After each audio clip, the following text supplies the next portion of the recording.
Rama. Rama Rama.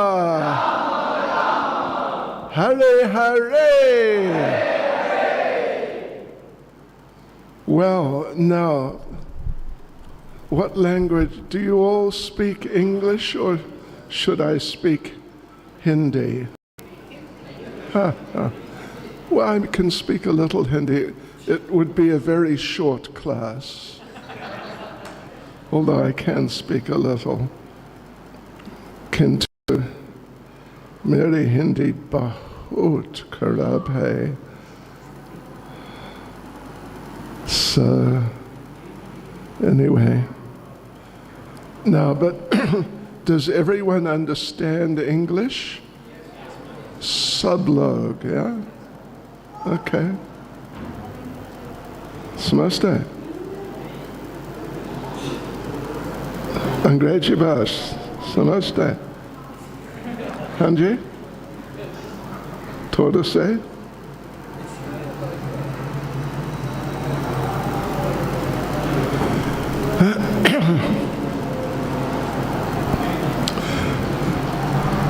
Jai Radha Madhava Kunja Bihare.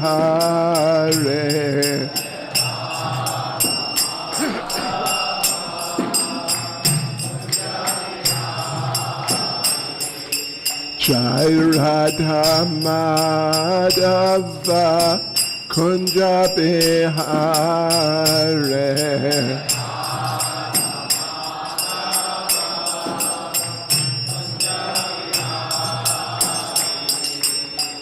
Gopi Jana Balava Giriparadhare.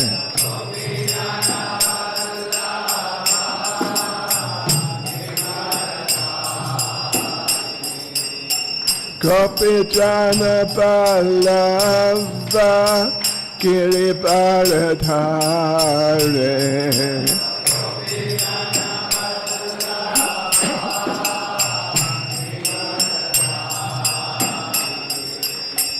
Yashodanandana Vraja Jana Ranjana.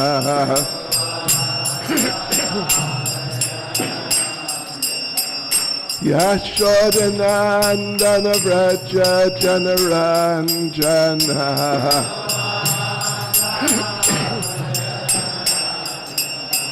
Yamuna Tira Vanachare.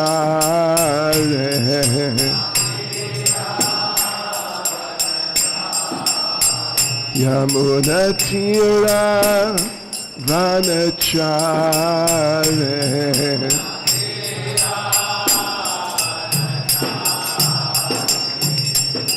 Jai Radha Madhava Kunja Bihare.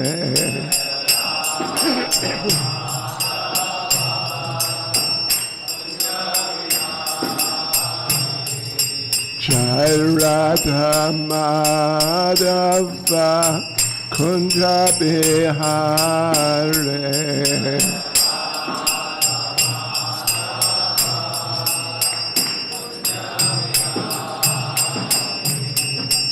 Gopi Jana Balava Giriparadhare.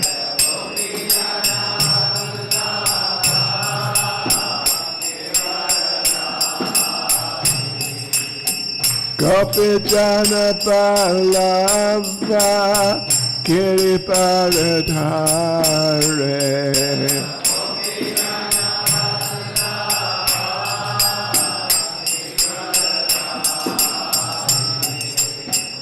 Yashodanandana Vraja Jana Ranjana.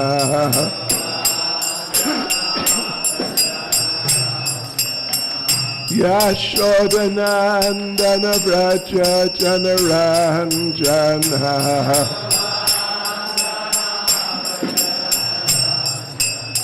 Yamuna Tira Vanachare.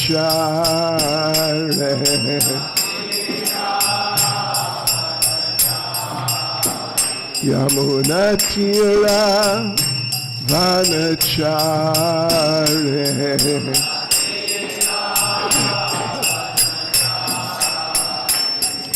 Jai Radha Madhava Kunja Bihare.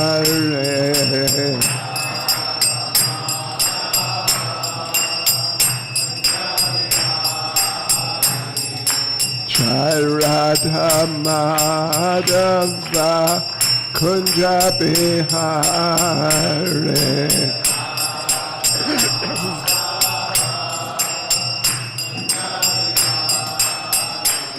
Jai Prabhupada, Prabhupada, Prabhupada, Jai Prabhupada.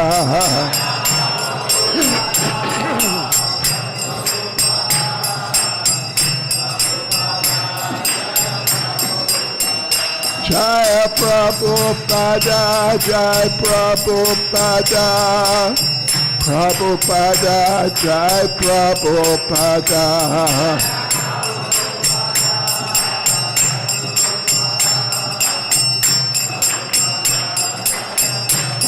Jai Jai Prabhupada, Prabhupada, Prabhupada, Prabhupada.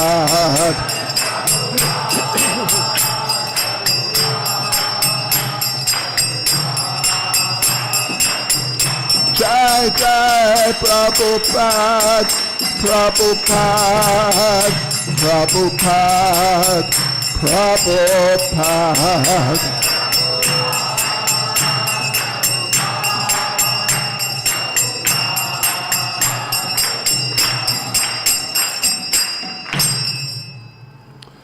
Jai Vishnavad Paramahansa Parivrajakacharyas Tadasasi Samad. His Divine Grace A.C. Bhaktivedanta Swami Srila Prabhupada ki. ISKCON Samstapakacharya Srila Prabhupada ki. Shri Shri Radha Krishna ki. Shri Shri Sitaram Lakshman Hanuman ki. Shri Shri Gonitai ki. Sankirtan Yagya ki. Srila Prabhupada's ISKCON ki Jai. Go Premanande. Hare Krishna. Thank you. Just one question, Ek Prashna. We have devotees who don't speak English. We do. So what should we do? They should sit over there somewhere. Okay. हरे कृष्णा. सो जो भक्त केवल हिंदी जानते हैं, अब ये प्रवचन महाराज जी अंग्रेजी में देंगे तो वो लोग वहाँ पे कोने में बैठ सकते हैं. Also would like to, we are very blessed to have with us his holiness Bhakti चैनल स्वामी महाराज जी. रियो. So last time Maharaj ji visited Kanpur on GBC meetings and like we have fond remembrance that time Maharaj ji would chant there and we would chant with him. So Maharaj ji is very senior devotee, Prabhupada disciple and like GBC from long time. So we would like to welcome Maharaj ji by loudly chanting one Hare Krishna Mahamantra. Hare Krishna, Hare Krishna, Krishna Krishna, Hare Hare, Hare Ram, Ram Ram, Hare Hare. जो भी हिंदी में सुनना चाहते हैं केवल वो वहाँ पे बैठ सकते हैं पीछे. हरे Krishna. Okay, good, thank you. And thank you all very much for the warm welcome. I have come from Ayodhya today. It's a long way. And we came through, I can't remember the name of the place, but it's where Guha, the Nishidaraj, Shringvirpur, yes, we stopped there for a couple of hours or something.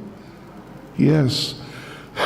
So I was told, I was given 3 subjects to choose from as far as what we might talk about this evening. One of them was to talk about Srila Prabhupada. Haribol. So I thought I would just do that, if that's okay. Haribol. It's really nice to talk about Srila Prabhupada. Sure. Such an absolutely amazing personality. Right, so let me just locate my stories about Srila Prabhupada. See, I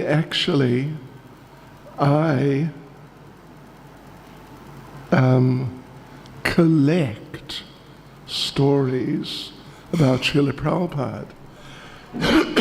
Yeah, because, from time to time, devotees talk about Prabhupada and this story and that story, and sometimes it's a story that I've never heard of before, so I make a note of it, and therefore I have a collection of Prabhupada stories. Yes, okay. Okay, but first of all, some prayers. Namah Vishnupadaya Krishna Prestaya Bhutale Shrimati Bhaktivedanta Swaminiti Namane Namaste Saraswati Deve Gauravani Pracharne Nirvishesha Shunyavadi Paschachade Shatarne Sri Krishna Chaitanya Prabhu Nityananda Shri Advaita Gadadhara Shivasati Gaura Bhakta Vrinda Hare Krishna, Krishna Krishna, Hare Hare, Hare Rama, Rama, Hare Hare. Vanchkalpatarubhyascha kripa sindhubhya eva cha patitanam pavanebhyo vaishnavebhyo namo namaha. Vaishnavebhyo namo namaha. Right, so don't mind, please, if I start by telling you about the first time I saw Srila Prabhupada. Because it's probably a story you haven't heard. You may have heard many of the others. But anyway, I was a student in university in Auckland, New Zealand. I was born in Auckland, New Zealand. Yes. And I was attending university there in 1972. Yes. And one morning in April 1972, I was walking through the grounds of the Auckland University, and I heard a sound, something like, at least I thought, something like little bells ringing. I thought, something like that, not loud at all, little sort of jingling sound, and coming from my right side. So I looked across to my right, and over where, let's say, Prabhuji is sitting on the chair. Aapka shubh naam kya hai, Prabhuji? Shivam. TK. Jai Shivam. Over about there, well, actually, no, it was more like, you see where the pillar is? It was like almost directly on my right was Srila Prabhupada. So as it happened, Srila Prabhupada was the first devotee that I saw in this lifetime, yes. And Prabhupada was wearing silk clothes maybe this sort of color, a little darker. And you know this type of silk, which is very shiny, like really shiny silk. So he was wearing that sort of shiny silk clothes, quite a strong saffron color. And Prabhupada was walking with his head like this. He would often do like that. A little bit maybe, like you see this picture back by the door on that side? You can see Prabhupada's head is up, the one that's sort of a bit light colored. Yeah, this one over here, you see, straight back, just on my right of the door there. So he was like this, you know, sort of looking down his nose at the world. And interesting thing, there were two young ladies. By young, I mean in their early 20s, something like that. And they were two of them, one on either side of Prabhupada, like this, sort of half a meter away, really quite close, at the most 3/4 of a meter. And they were dancing. They were wearing saris, and they were dancing very gracefully right next to Prabhupada. And each one had a basket of red rose petals. And as they were dancing, very rhythmically and, you know, gently, it was just very nice, they were throwing the rose petals just in front of Srila Prabhupada's feet. And it was an amazing sight. I had never, ever, till that point in time, seen anyone throwing flowers at the feet of someone else. I'd never seen such a thing. And it was so striking, like, wow, what on earth is going on? And a thought spontaneously came into my mind. It just, I would say, it just appeared there, that this must be like heaven. Really, that's how I thought, that's how I felt, because it was just so graceful and so sweet. And, you know, they obviously, the two girls obviously had great affection for Prabhupada. You could just see the way they were looking at him, throwing the petals. They weren't just, you know, throwing the rose petals, but they were just offering the rose petals at Prabhupada's feet. And yeah, that was the thought that came into my mind. This must be like heaven. And it's true.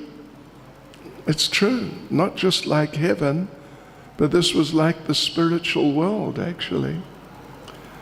And the little bells, or the sound, something like little bells, was cartels, of course, but just small cartels, played quite lightly, not, you know, like a sort of strong kirtan. And behind Prabhupada and those two young ladies were some other devotees, maybe Hare Krishna. Oh, Radharani's lotus feet. Dhanyavad. Hare Krishna. Srimati Radharani ki jai. Thank you, Prabhu. Haribol.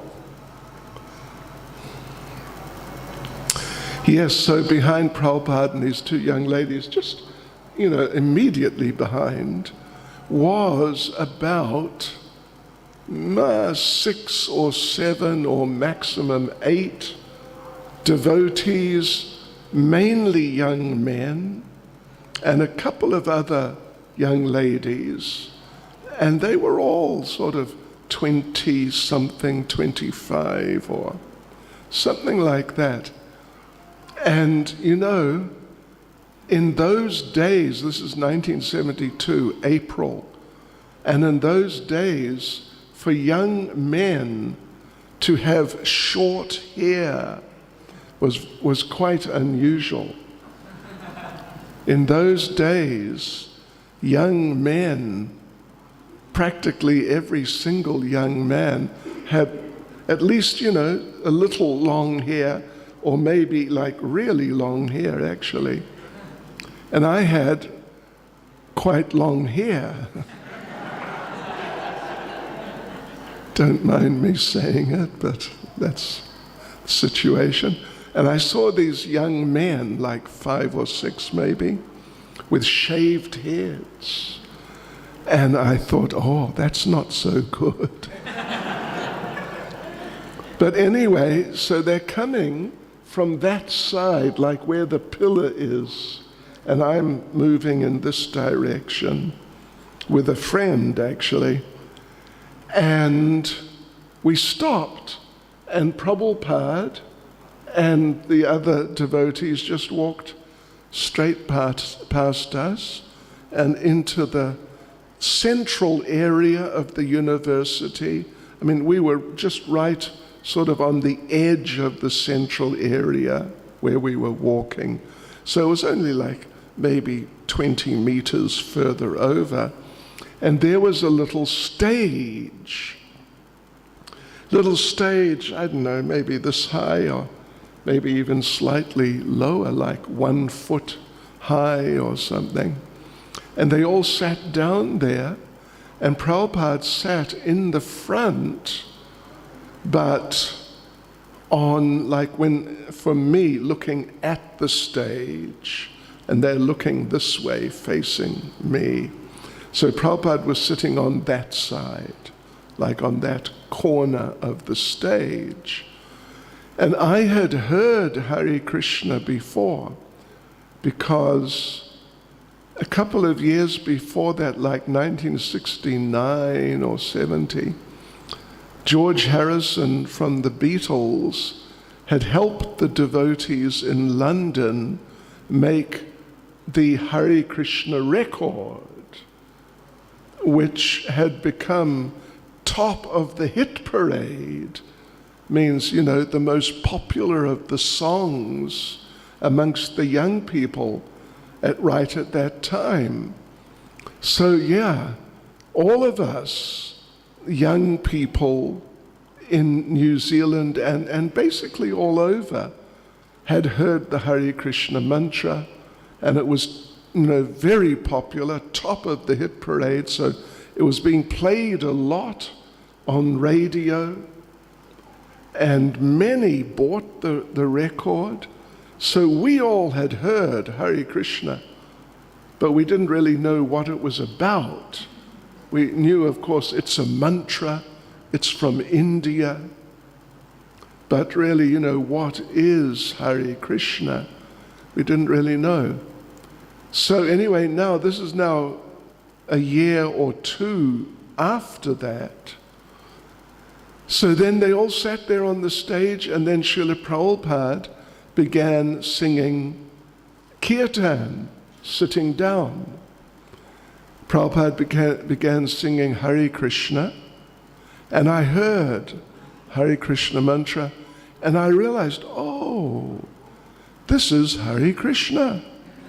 Oh yes, I've heard Hare Krishna before. And you know what I thought?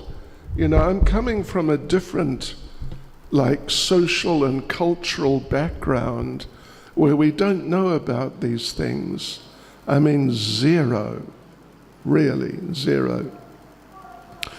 So the thought came into my mind, there's Prabhupada singing Hare Krishna, and I think, oh, this is Hare Krishna. And you know what I thought? Maybe he, Prabhupada, maybe he is Krishna. anyway, didn't quite get it right, but I mean, in a sense, it wasn't totally wrong. Krishna's representative. And then Prabhupada gave a class, gave a lecture. And if you have the Veda base, you know what I mean? The Prabhupada's books and lectures and so on and so forth on computer or on telephone. It's available free if you don't have it, at least for Apple and for, Windows computers, but as far as I know, not for Android, not for Android. I have even an Android like like an iPad sort of thing, and I just couldn't, this is like a year ago, just couldn't find how to get the Veda base on an Android device. But Apple iPhones, iPads, and Mac computers, and this is a Windows computer, it's free. So you can look it up and read through it. It's a very interesting class. A little different from Prabhupada's normal type of class, because he's addressing it to these young people, the students. He's not speaking to a group of devotees. Yeah, and Prabhupada pointed out, he said, you young people, you are the flowers of your country. So please take to Krishna consciousness and really, help the country and help yourselves. Anyway, if you want, you can look it up if you've got access to the Veda base. It's about April the 12th or 14th, 1972, Auckland University. It's very easy to find. Oh, it's there? Okay. Yeah, it's easy to find, and the whole thing's there, and it's nice. It's really nice. So anyway, that was that. Then, from there, well, let me see. A few things that happened. What happened to me actually was, this is April 72. About August or September, I went from New Zealand to England on a ship, on like a passenger liner. In those days, flying was not just like if you want to go from here to wherever, some other part of the world. Flying was not just the automatic way you'd go. Many people would go on ships. So I went on a ship for about a month through Australia, South Africa, Portugal, and eventually ended up in London in December 1972. And in the meantime, I had developed an interest in Krishna consciousness from that experience of seeing Srila Prabhupada. I was quite interested. I had got a book or two and tried to read them. I didn't find it so easy. But anyway, I definitely had an interest. And I got to London, and one of the first things I did was go and find the Hare Krishna temple. Yes, and I walked in, and anyway, then I stayed for pretty much the whole day, reading things, speaking to devotees, and in the evening they introduced me to the temple president. Some of you may even know Dhananjaya Prabhu. Do you know Dhananjaya Prabhu, Prabhupada disciple, Scottish? Yeah, he's around. He's elderly now, but he's around. Yeah. So, and as it turned out, he and I are distant cousins. We didn't know. We have the same surname. It's like an obscure Scottish surname. Yeah, quite an unusual name. And then I won't get into it too much, but we understood, hey, we're related. And I thought, this is God's arrangement. It's meant to be. So I've just got to get into this. So he invited me to stay as a guest, and yes, I agreed. And I came back the next day with my things, and I'm still there as a guest, and now I'm your guest. But anyway, some stories about Prabhupada. One story I can tell you, which you probably wouldn't have heard of before, but I find it very interesting. Srila Prabhupada was giving a darshan. This is actually 1974 now, it's a bit later. 1974 in Bhaktivedanta Manor, just outside London.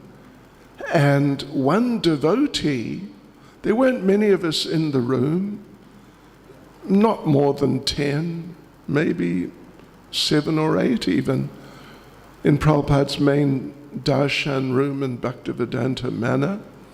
And this devotee referred to the chapter in Nectar of Devotion about it's called offenses to avoid, or offenses to be avoided. I don't know how familiar you are with Nectar of Devotion, but I think it's chapter 6 or maybe chapter 8. It's, if you look there, you'll see it's offenses. And it's all about different types of offenses. And there are 3 lists of 3 categories, types of offenses. The first 2 lists are long. They're like 25 offenses each or so. And have you studied Nectar of Devotion? Who can tell me, I'm testing you now, what is the first offense mentioned in that chapter?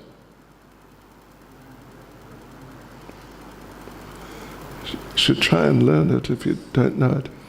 It is that if you enter the temple with shoes on, or being carried in a palanquin, which is not so likely, but at least with shoes on, you never know, it might happen, that's an offense. Yeah, in that first group of like 20-something. Yes, right, and those 2 sets are called seva aparads. And Prabhupada explains, if you make those offenses, then just keep chanting Hare Krishna, and you'll become free from whatever reactions might be there. They're not really such important things. But then at the end, towards the end of the chapter, Prabhupada lists out the 10 offenses in the chanting of the holy names, which I'm sure you're all familiar with.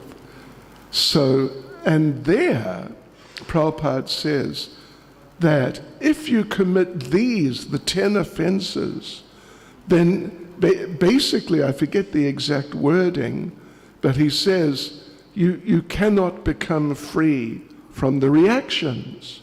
You will get the reactions.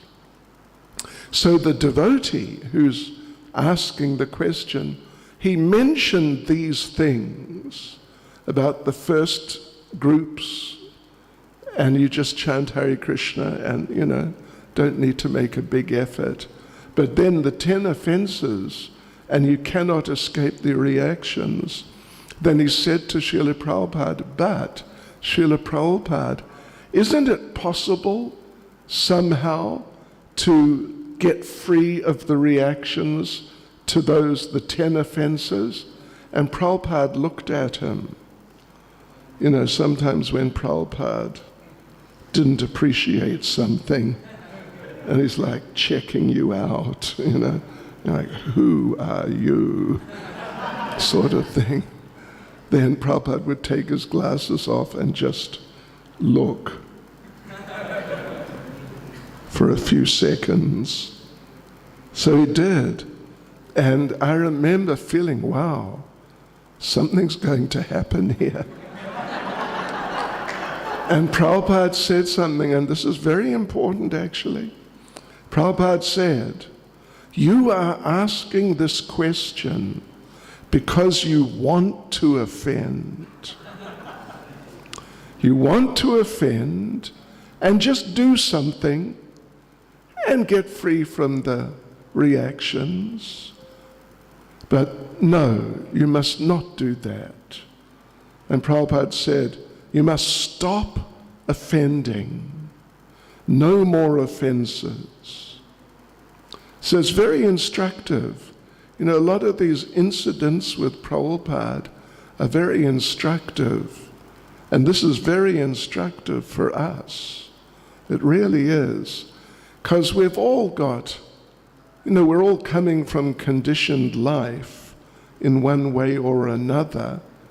And we all have some habits left over from all of that. As people from Hindu backgrounds, oftentimes or generally, the habits which sort of hang over from life before becoming a devotee, they may not be quite as sort of intense as in the cases of people in the Western world. But still, there's definitely, everyone carries some bad habits into Krishna consciousness, even if it's just, some like deep attachment to demigod worship, which is not unusual at all. In fact, it's almost normal amongst Hindu people. Yeah. So anyway, yeah, and that's an offense. Prabhupada, on a few occasions, number of occasions, he refers to Srila Narottam Das Thakur, who says, it would be better to live in a cage full of wild animals than to live with demigod worshippers. Yeah. So, and I've been working with Hindu people pretty much for the last 50 years. And, so we know how things work. Anyway, remember that. That's a good one. Yeah. That we have to stop offending. No more offenses, Prabhupada said. An interesting little point, just around that time, I got second initiation kind of in the middle of 74. First initiation, September, I think, of 73. Then second initiation was, I forget exactly, but middle of 74. And Prabhupada was in Bhaktivedanta Manor, and Prabhupada asked to have a meeting with all the devotees who were going to be initiated including me. I was going to get second initiation, and some were getting first, some were getting second. Not a big group. It was probably like 10 or 11 or so altogether. So Prabhupada called us all in. We came in, offered our obeisances, and Prabhupada asked, "So, are you chanting 16 rounds?" And there were two young girls. By young I mean, I would say they're probably teenagers, like 18, 19. They weren't in their 20s. And they were like friends. And they giggled and said, "No, Srila Prabhupada, we're not." And Prabhupada, you know what Prabhupada did? He cancelled the entire initiation for everyone, including me. And you can imagine those two young girls were not very popular for a while. But anyway, maybe 2 or 3 weeks later, the initiation did happen, actually. And let me just tell you what happened. Well, okay. Let me just go back to the darshan with the point about the offenses, where that came up, because there are a few other interesting things that happened. And you know what? The whole thing was not recorded. So there's no record of it, like in the Veda base. So I remember one devotee asked Prabhupada a question like, what if you are on a shipwrecked on a desert island or something, you're on a desert island, and there is nothing to eat. You ate all the seaweed you could reach, and there was just nothing, except with you was one animal. So you can understand what the question was. So Srila Prabhupada, in such a situation, would it be all right to kill the animal and eat the animal? And Prabhupada, I don't know why, but he did. He turned and looked straight at me. And I was sitting quite close to him. You know, I don't know, 5 meters or 4 meters, just really quite close. And he pointed at me and said, "A devotee would rather die." Yeah, that's a good one to remember. And then Prabhupada also, I won't do it, but maybe some other time, a devotee asked, "What should we say when we distribute your books?" And Prabhupada stood up, took a book, handed it to a devotee. I usually demonstrate it, actually, because Prabhupada stood up and he really got into it. And Prabhupada, so he gave the book to one of the devotees, and then Prabhupada said, "My dear sir, I can see you are very intelligent. In fact, I think you are the most intelligent person I have met all day. But my request of you, sir, is please just forget all your nonsense and read this book." Yeah, it was a good one. Because this is now, Prabhupada said the similar same sort of thing on a few occasions when that subject arose. And what he's like referring to is what Prabodhananda Saraswati says. Yeah, because he says along those lines, "My dear sir, I can see you're very intelligent." So Prabhupada sort of paraphrased it. Yeah, that was really nice. Okay, then let's see, when I got second initiation, because this is something you won't hear otherwise, Yeah, it was 74, and the day of the actual, like the fire sacrifice, so we were all there on the fire sacrifice, but Srila Prabhupada gave us the mantras that those who are getting second initiation, including myself, he gave us the mantras the next morning, immediately after Mangal Arati. So there's a small group of us, a few 5 or 6 devotees who'd got second initiation, and I was the first one to be called in. And it was the first time that I had been alone with Srila Prabhupada. And Srila Prabhupada was a very imposing personality, particularly for disciples. Like extremely powerful and deep. So it's really like a very striking experience to be alone with Srila Prabhupada. So I had on dhoti and a Harinam chadar. And basically that was all.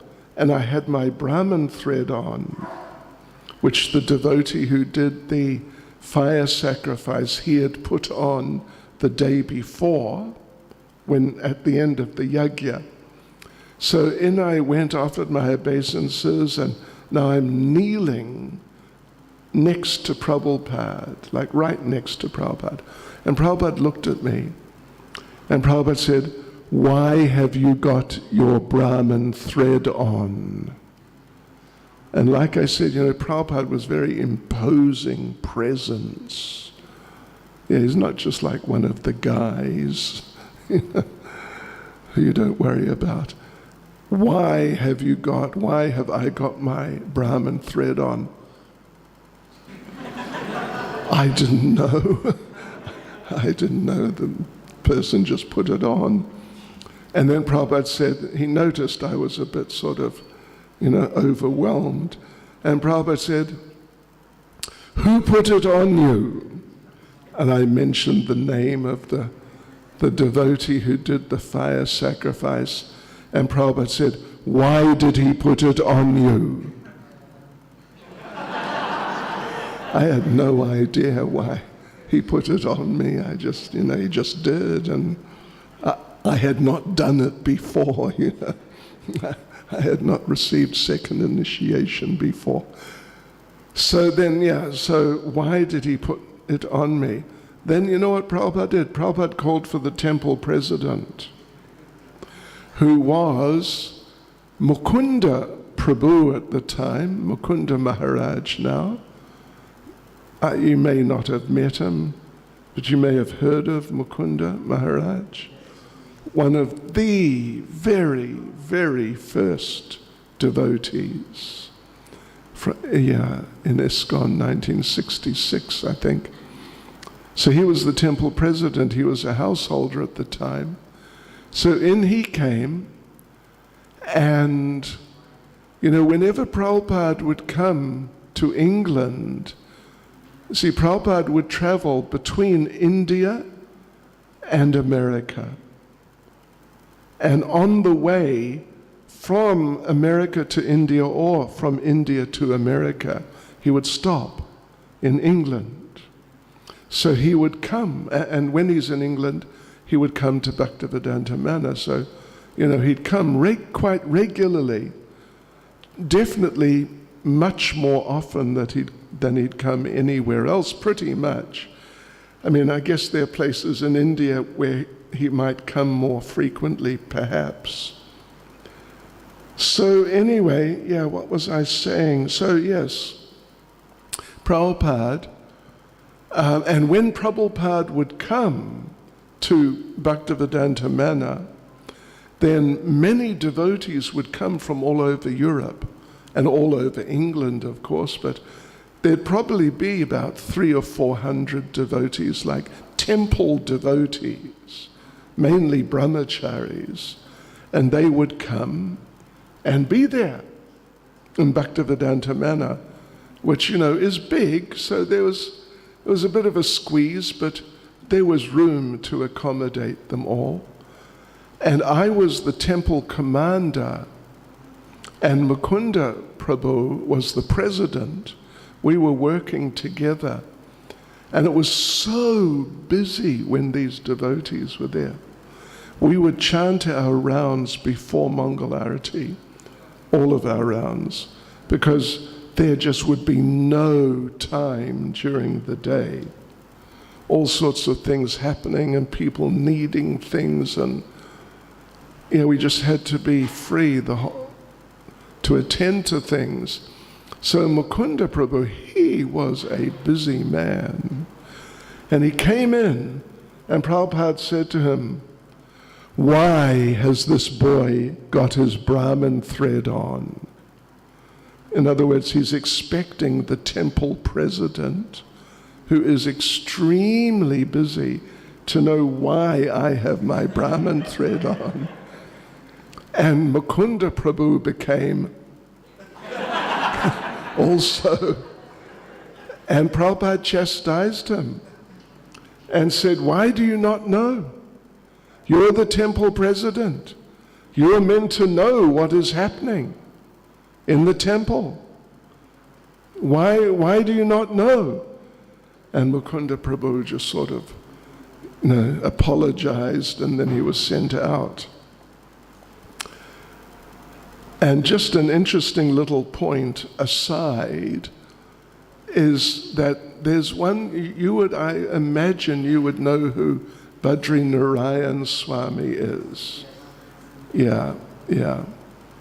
So he, way back at that time, early 70s or mid 70s, he had just become a temple president in, I think, San Diego, somewhere there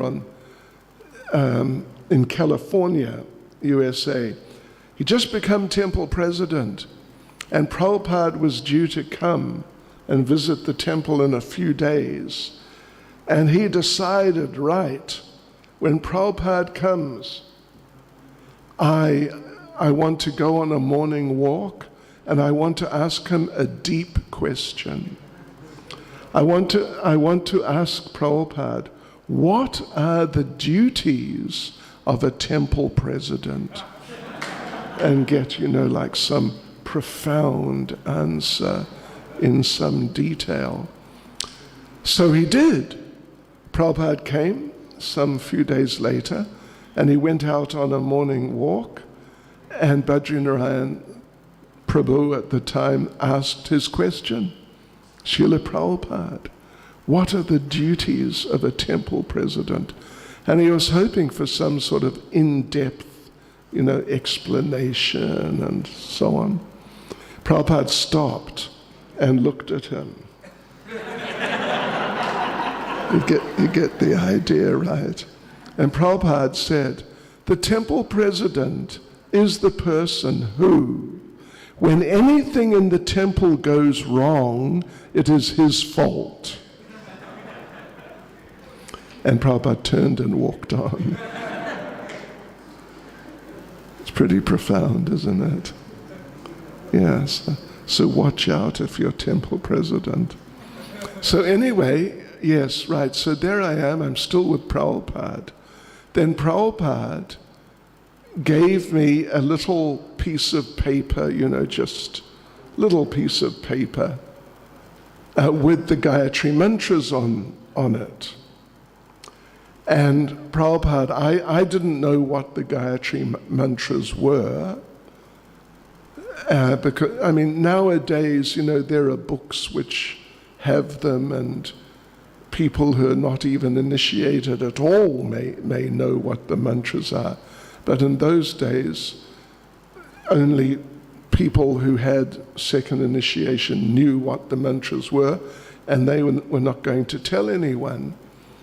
So anyway, Prabhupada gave me this little piece of paper with the mantras, and he recited the mantras to me, and then Prabhupada said, now you say them. I must now say them. And, I mean, am not, and certainly was not any sort of expert in Sanskrit at all, particularly then. But now I've got to read these mantras I've never seen before. And I thought, wow, what's going to happen if I make a mistake? But I managed to get it right. Whew. Thank you, Krishna. Then Prabhupada showed me how to count. Because we chant, there's 7 mantras. We chant each mantra 10 times at 3 times of a day. So he showed me how to count. You may not even know that, because I think some of you haven't got second initiation, but it's like on this finger here, you start in the middle, 1, 2, 3, 4, 5, 6, 7, 8, 9, 10. That's how you do it. So, but Prabhupada showed me, and I didn't know you have to do them 10 times a day. I didn't know anything.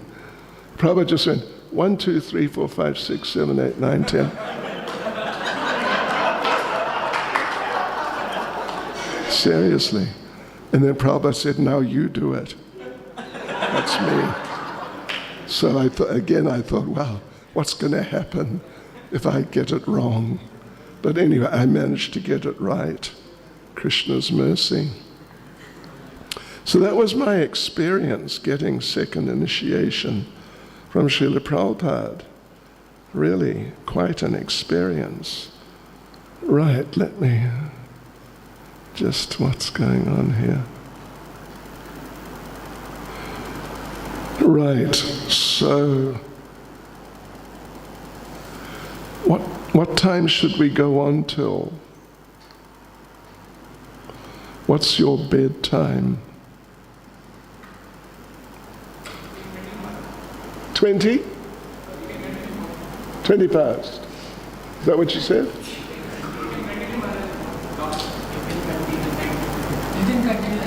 Okay, I'll just go for a little while longer. Okay. Okay, here's another little story, personal experience. Prabhupada's first visit to Bhaktivedanta Manor. We had, George Harrison, famous popular musician, bought it and donated it basically.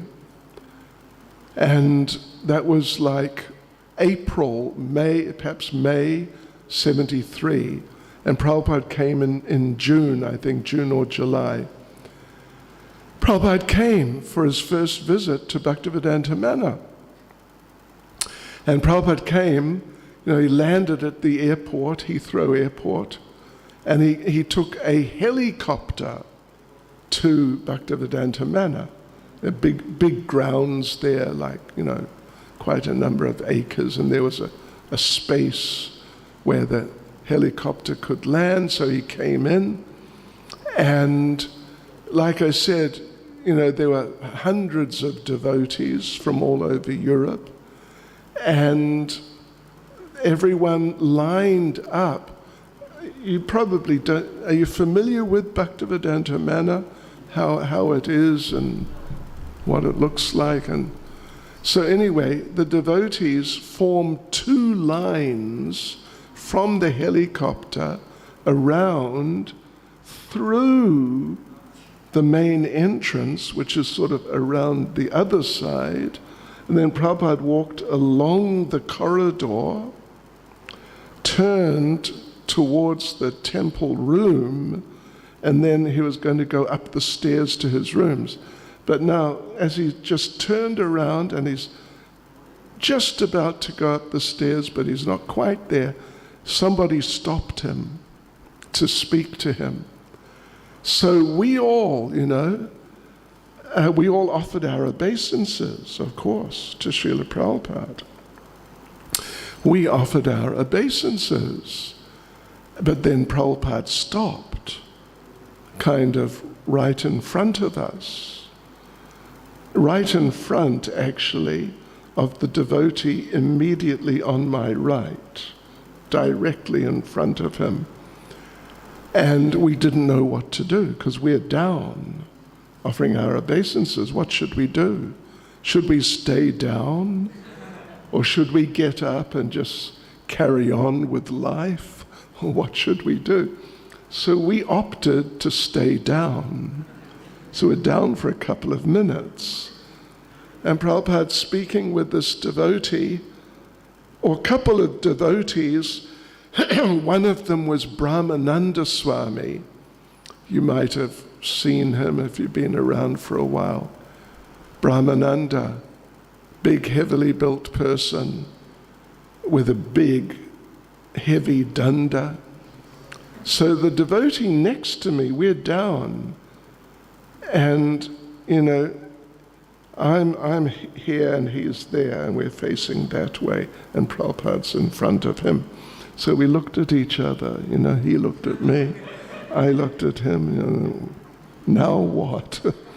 So he, quietly slipped his hand out and just had to stretch a bit because, Prabhupada was, a few feet away, and he touched Prabhupada's lotus foot. Right.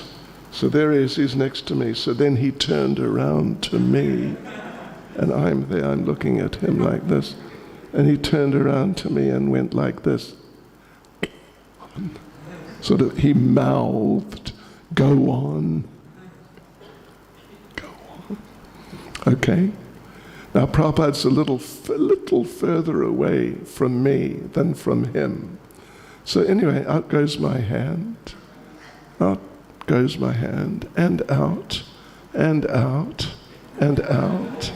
And Brahmananda saw it coming, and with his big danda, he went bang on my hand. And so I pulled my hand back, of course. But the devotee here on this side, he looked at me again, and said, "Go on." So, okay, second time, out went my hand, and out, and out. And it was a stretch, it really was. But I managed to touch Prabhupada's lotus foot. And I think that's the main reason I'm still around. Anyway, okay. So, there's a few other experiences. Let me tell you something a little different rather than just about me. Well, let me tell you one other one. When we got Bhaktivedanta Manor, there were a lot of mice in it. This big old house where one elderly lady had been living on her own for years. And, it's far too big for one person to keep clean and look after, completely out of the question. Even a young person is just too big. So it was a mess, and there were a lot of mice. Fortunately, there were no rats, because we couldn't figure out why, but we sort of concluded or speculated, maybe there's so many mice, maybe they killed all the rats. So anyway, there's just mice everywhere. It's amazing. Whenever you'd walk into a room, there's no one in the room. You open the door, there's mice running around. And during Mangal Arati, I remember doing Mangal Arati in Bhaktivedanta Manor, and there you are offering the different items, and there's a couple of mice dancing on the altar. And then we'd have to stop offering the item and chase them away, and then start offering the item again, but they come back immediately. Phew, it was quite something. So I was not involved directly in the meeting, but some of the devotees met with Prabhupada and asked him what to do about the mice. And Srila Prabhupada said, the mice are not here for the association. They're here for food. So if you keep the place clean, just spotless, they'll go away because they want food. They need food. If there's no food, they'll go somewhere else where they can get food. So we had a team of brahmacharis, like 4 of them, and all they did was clean the place. Every room, like 2 or 3 times a day, they go around the whole place, and then they go around again. I mean, the place was so clean, but the mice did not go away. So we thought maybe they were devotees in their previous lifetimes, and they are here for the association. So one devotee got the revolutionary idea, would you believe, can you guess? We got a cat. Because we didn't want to kill them ourselves, with traps and poison and stuff like that. So the devotees got a cat, and you know what they named the cat? It's for female, Nrsinga Devi.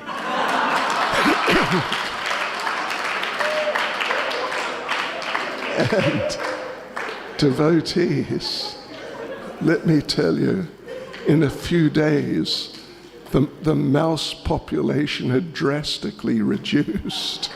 Oh yeah, and Nrsinga Devi was getting quite, plump.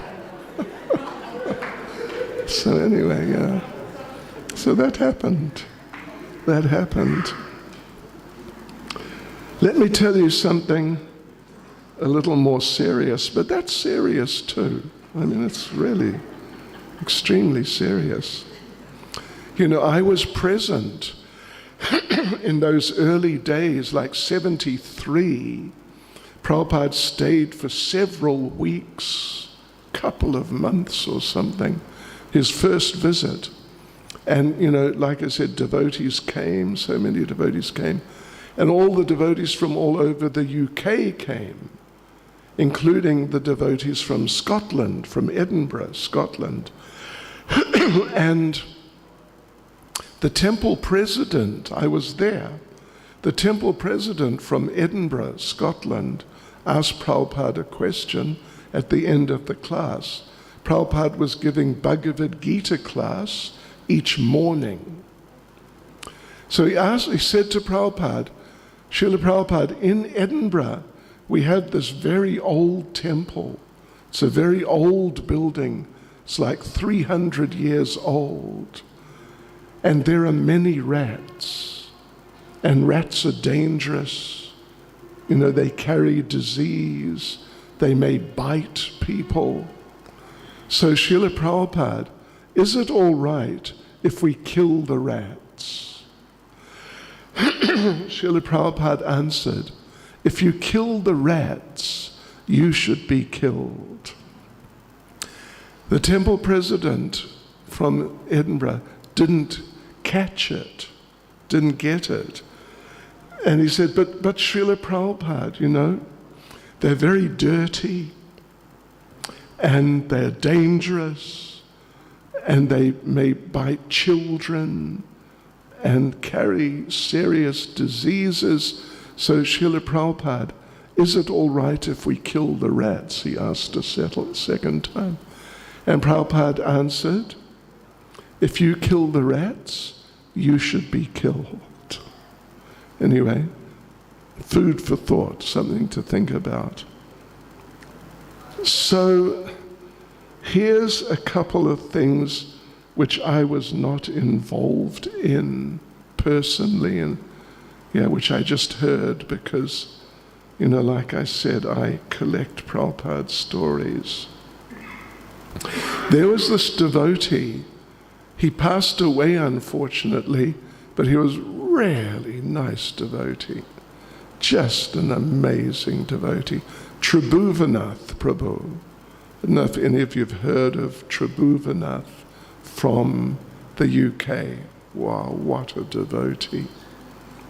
And he was very dear to Srila Prabhupada. So he told me that one time, before we had the manor, so it was before I had moved into the temple, was I think 72, maybe even 71, and the only temple we had was our temple right in central London, in a place called Berry Place. Now we have a temple also, even in a more central place, in Soho Street, but this was before that, in Berry Place. So he told me that one time Srila Prabhupada was giving class in that temple, and Prabhupada's Vyasasan is not a big temple room, it's a little narrow, and the deities, say the deities are here, just for argument's sake. Prabhupada's Vyasasan was right on that side, but on an angle, like pointing across, kind of pointing across the temple room. So Prabhupada is seeing the devotees on his left, but the deities are on his right. So Srila Prabhupada, as he finished the class, he looked at the deities, Radha, London, Ishwara. He looked at them and he just stopped what he was doing.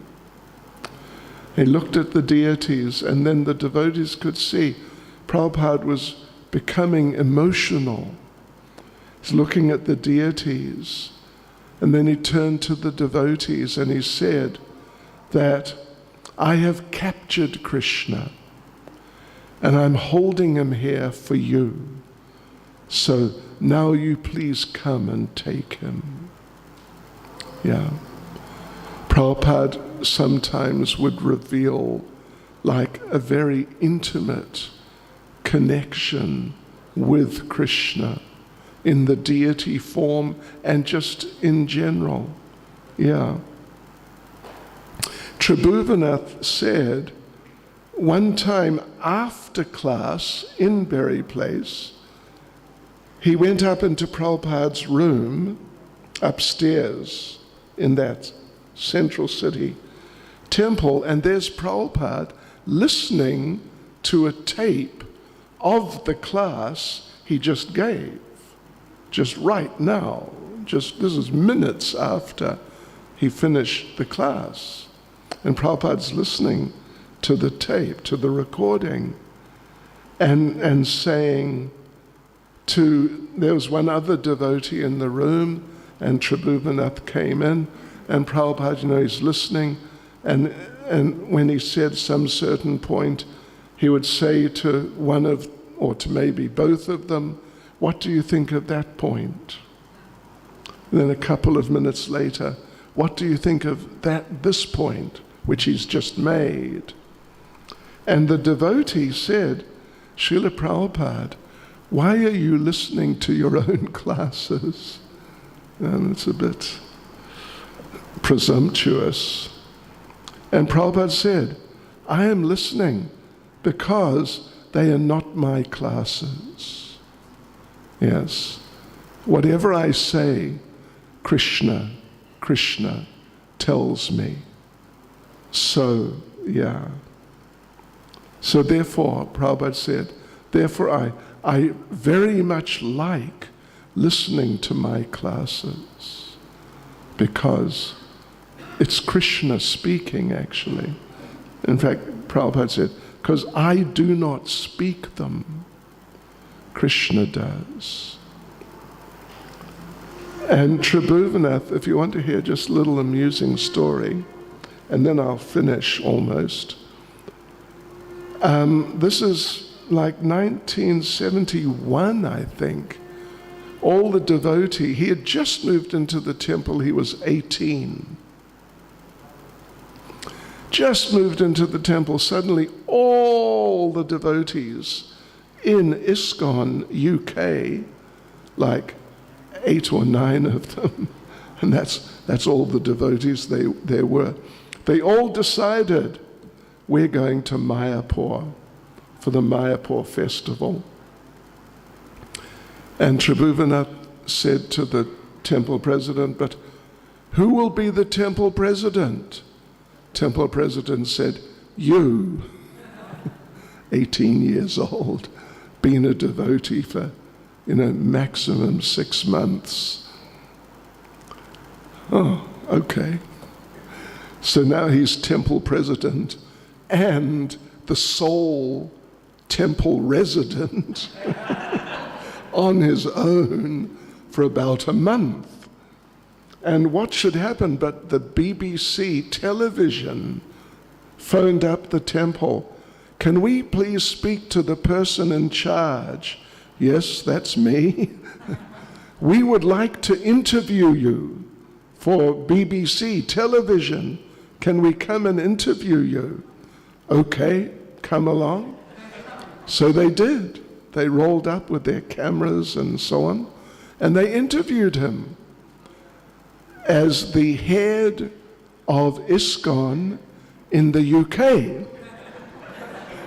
18 years old. And he was actually from Ireland, and his parents did not know he had become a devotee. And they saw on television, suddenly, there's their 18-year-old son, who is the head of Hare Krishna in the whole UK. Okay, anyway, last story, one story. Nice story. They're going, I don't know if you are familiar with the classes, the programs Prabhupada did in London, in a place called Conway Hall. Prabhupada gave some famous classes. I think the introduction to Sri Ishopanishad is the transcription from one of those classes from Conway Hall in London. So they were on their way. And to go to Conway Hall from the temple in Berry Place is very central. And Buckingham Palace is not far away at all, the royal residence. And you can drive, if you just drive down, you can drive up the main driveway of Buckingham Palace. It's just an open road, and right in front of the palace you turn left and off you go to wherever you're going. So they're driving down the driveway, and you can see Buckingham Palace down the end there. And one devotee who was in the car with Prabhupada and with Tribhuvanath was there too, said, Srila Prabhupada, you know what? One of the guards here, the ones who wear the big black hats and all that, he has become a devotee. He's become a devotee. Very important. He's a very important man. One of the guards of Buckingham Palace. And Srila Prabhupada, in a very sort of nonchalant way, like, oh, okay then. Prabhupada said, oh, and what about the Queen? Well, having said that, the late Queen, she had quite a bit of association with devotees. She had quite a bit actually. She went to our school. We have a school in London, West London. It's very impressive. And she was there for the entire arati ceremony with the children hearing the arati songs, seeing the deities and the arati and everything. Anyway, but Prabhupada, yes. And what about the Queen? Prabhupada's sense of humor. Okay, Hare Krishna. Srila Prabhupada ki jai. So we'll carry on next time I come, I guess, because we've got lots more stories. Kya ho raha hai? Hare Krishna. Take any question if you have. Yes. Well, okay. Anyone got a question or comment? Any one question someone would like to ask? Ek prashna. किसी को कोई प्रश्न पूछना है? एक प्रश्न महाराज ले सकते हैं. हो सकता है. If not, it's okay. Okay, Maharaj, question is there. Prabhu. Hare Krishna Maharaj, very, very thankful for this wonderful remembrance of Srila Prabhupada. One question which I was getting is, when you were there with Srila Prabhupada, then instructions from Prabhupada were coming and it was like directly striking to us. The same instructions of Prabhupada are there in his books and his lectures also, but sometimes we feel some striking thing, but it does not remain in our heart, it gets eroded. Gets what? It gets eroded, means for the see. time. It got eroded with the time. Okay. So how to make those Prabhupada lines like very striking in our heart and remaining throughout? I see, okay.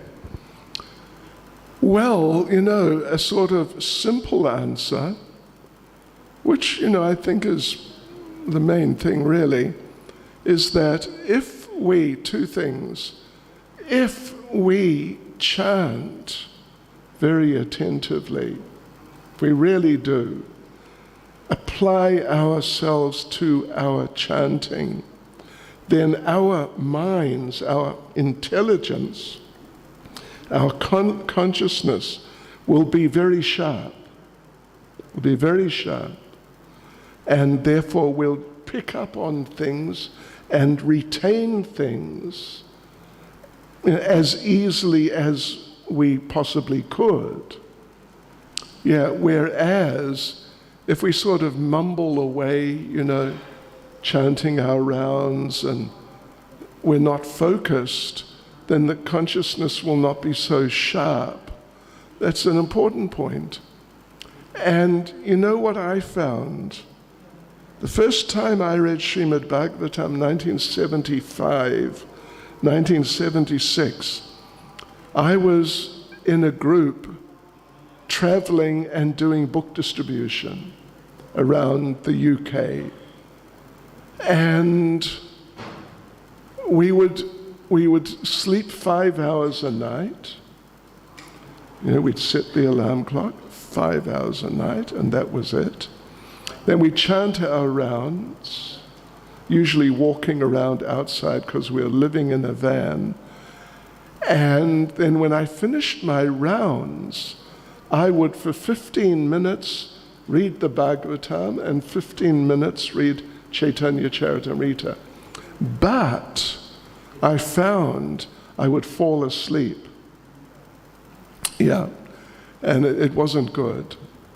So, somehow I got the inspiration to take notes as I was reading. And so I took notes, and like A4 size paper with the holes in it, so you can use what they call a ring binder, and keep each page just for a particular subject. 1 page on chanting, 1 page on hearing, 1 page on, many, many different subjects. And, it had 2 effects. First was it kept me awake. I didn't fall asleep anymore. And the second effect was it really helped to drive things more deeply into my mind. But then a third thing was and is I still have those notes. You know, it's almost 50 years later. I still have those notes, and I still use them because, you know, it's by subject, a page per subject and many subjects. So if you're in a situation where you have to give a lot of classes, then you read through the verse and the purport for the class, and then you just go back to your notes, and you find all these quotations from Prabhupada. Usually, you know, quite a few. And then you can use them in, you know, while giving class, or just while preaching to people, talking amongst devotees. So I found that really helped tremendously. And I recommend it. TK. Hare Krishna. Okay, devotees, that's it for today. See you tomorrow. Kal Nalenge. Hare Srila Prabhupada ki jai. Hare Krishna. Hare Krishna. Hare Krishna.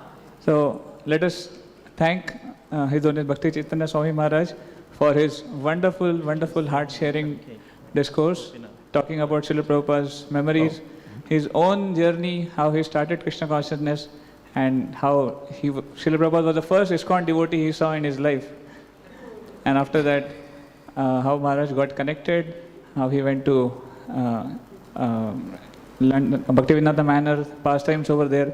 So many wonderful pastimes, and giving so many wonderful teachings as well. Srila Prabhupada saying that do not offend now, no more offenses. And also about killing animals. So Maharaj gave such wonderful insights, and we are very, very grateful that Maharaj just arrived after his travel, and immediately Maharaj came for the class. He did not even take time to rest. So let us thank His Holiness Bhaktivedanta Maharaj for this wonderful session by loudly chanting 3 times, Hari Bol, Hari Bol, Hari Bol. And this session continues. Tomorrow morning as well, we'll be hearing from the lotus mouth of His Holiness Bhakti Chaitanya Swami Maharaj. So Maharaj will be giving Bhagavatam class tomorrow morning, 8 o'clock. So please be here and hear from Maharaj. So now, as you see, there is a cake on the table. Actually, today is the appearance day, birthday of a devotee, very special devotee. His name is His Grace Abhishek Gopinath Prabhu. Prabhuji is there here? Abhishek Gopinath. Acha, please come. So Abhishek Gopinath Prabhu, Prabhuji is the devotee from ISKCON Kurukshetra, and he is the one who is coordinating this entire yatra of Maharaj, and today is his birthday. Haribol. So just a brief update about his services. Abhishek Gopinath Prabhu is a dedicated devotee since his college time. He is from IIT Roorkee. He was very genius when he was studying in the college. He had won many, many awards during his student life, and in devotional service he has done varieties of services: kitchen management, internal manager, huge yatra coordinators, mega outreach programs, fundraising, and even the humble services like Tulsi care, devotee care, and so on. So we are very fortunate that today is his appearance day, and he is there at ISKCON Kanpur along with Maharaj. So let us celebrate Prabhuji's birthday by the lotus hands of Maharaj. Haribol. So please come, all devotees can come. We'll have a cake cutting ceremony. Okay. So he should. Should I or should he? Oh. Okay. What do I cut it right down? Hare Krishna, Hare Krishna, Krishna Krishna, Hare Hare, Hare Rama, Hare Rama, Rama Rama, Hare Hare, Hare Krishna, Hare Krishna, Krishna Krishna, Hare Hare, Hare Rama, Hare Rama, Rama Rama, Hare Hare, Hare Krishna, Hare Krishna, Krishna Krishna, Hare Hare, Hare Rama, Hare Rama, Rama Rama, Hare Hare. Hare Krishna, Krishna Krishna, Hare Hare, Hare Ram, Ram Ram, Hare Hare.